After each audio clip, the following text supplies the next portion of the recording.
Hello kids, स्वागत है आप सभी का मेरे इस नए वीडियो में। बच्चों, आज हम क्या सीखेंगे? A for aeroplane, B for butterfly, C for cherry. बच्चों, ये क्या है?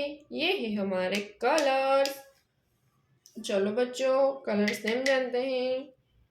Red colour, brown colour, yellow colour, blue colour, light green colour.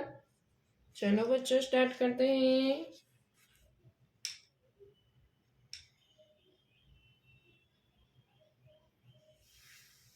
Red colour, red colour, A for aeroplane, red colour, A, yellow colour,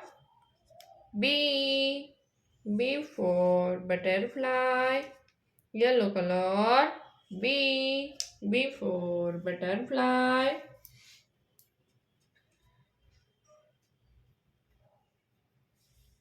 Blue color, C for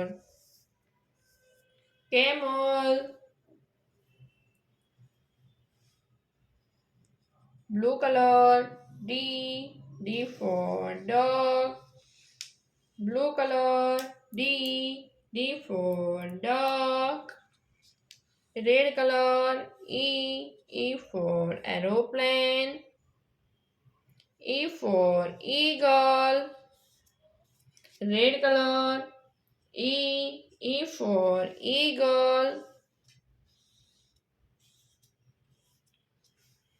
इसके बाद F, yellow colour, F for fish, yellow colour, F for fish.